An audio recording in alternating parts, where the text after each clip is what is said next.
এরপর নিমাই নিতাই চাঁদকে ডেকে বললেন, দাদা, এবার হরিনাম বিতরণ করতে হবে। তুমি যাও, প্রতিটি মানুষের ঘরে ঘরে গিয়ে হরিনাম বিতরণ করো। নিতাই চাঁদ বলছে, ভাই, আমাকে দেখলেই তো লোকে পালিয়ে যায়, আমি কি করে তাদের কাছে হরিনাম পৌঁছে দেব? নিমাই বলছেন, দাদা, তুমি সকলের দুটো হাত জড়িয়ে ধরবে, ধরে বলবে, একবার কৃষ্ণ বলো, একবার হরি বলো। নিতাই চাঁদ জানালেন, ভাই, তবু যদি তারা না রাজি হয় তাহলে আমি কি করব? আমাদের নিমাই জানালেন, দাদা, তাহলে তাদের পায়ে ধরবে, দুটো পা জড়িয়ে ধরে বলবে, শুধু একবার, শুধু একবার কৃষ্ণ বলো, একবার হরি বলো। নিতাই চাঁদ মনে মনে ভাবছেন, ভালো কাজে দিলে ভাই। তো নিমাই নিতাই চাঁদকে পাঠালেন হরিনাম বিতরণের কাজে। সঙ্গে দিলেন হরিদাস ঠাকুরকে। হরিদাস ঠাকুর হচ্ছে সিদ্ধ মহাত্মা, সিদ্ধ নামের আচার্য তিনি। প্রতিদিন 3 লক্ষ নাম করতেন তিনি। এই হরিদাস ঠাকুরেরও নির্যান অত্যন্ত সুন্দর বর্ণনা আছে। পরে আবার একসময় হরিদাস নির্যানের কথা বলবো। হরিদাস নির্যান শুনলে আমাদের প্রত্যেকেরই চোখে জল আসতে বাধ্য, তো সেটা আবার অন্য সময় হবে। তো সেই হরিদাস ঠাকুরকে নিতাই চাঁদের সঙ্গে দিলেন। তারা দুজন চলেছেন জাহ্নবীর পথে। যেতে যেতে দেখছেন ঘাটে ব্রাহ্মণেরা স্নান করছেন। তাদের সামনে যেতেই ব্রাহ্মণেরা চিৎকার করে উঠলেন, ছি ছি, দূর হয়ে যাও এখান থেকে, তোমাদের মুখ দর্শন করাও পাপ, তোমাদের কোনো জাতের ঠিক নেই, তোমরা জাতপাত মানো না, যাকে তাকে তোমরা আলিঙ্গন করো, যাকে তাকে ঘরে তোমরা যাতায়াত করো, খাওয়া দাওয়া করো, তোমাদের মুখ দর্শন করতে চাই না, দূর হয়ে যাও আমাদের সামনে থেকে। ভাইয়ের কথা মনে পড়ে গেল নিতাই চাঁদের।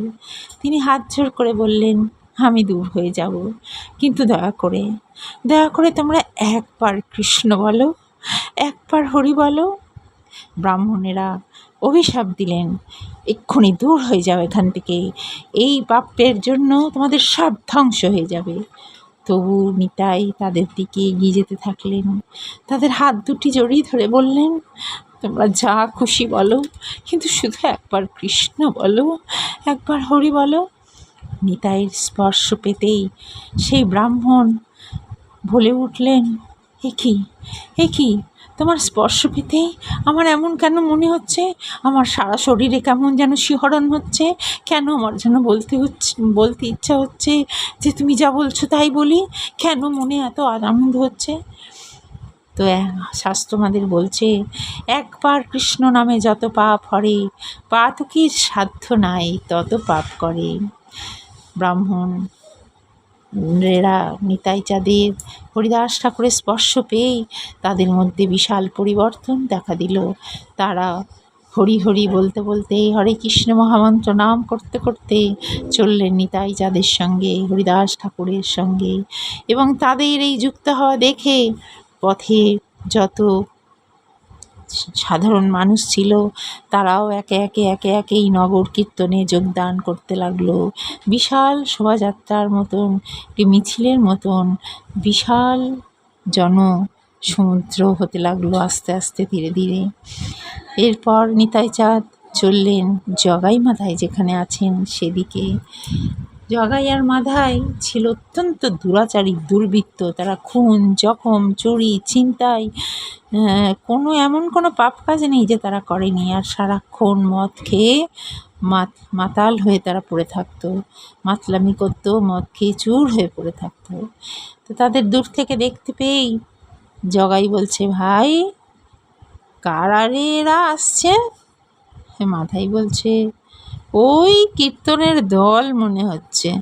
জগাই বলল, কি কীর্তনের দল? ওদের এত বড় সাহস, ওরা আমাদের কাছে আসছে?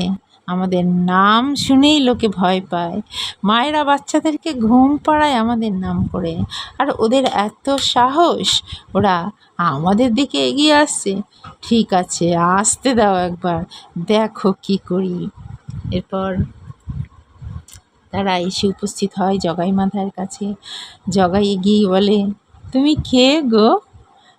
নিতাই বলে, আমি অবধূত নিত্যানন্দ, নিতাই। মাথাই দেখে বলে, তুমি নিতাই, কিন্তু তোমার চোখগুলো লাল কেন বলো তো? তুমিও কি আমাদের মতো নেশা করো নাকি? নিতাই চাঁদ হেসে বললেন, করি তো। আমি যে নেশা করেছি সেই নেশা জানো আমার আর কিছুতেই কাটে না।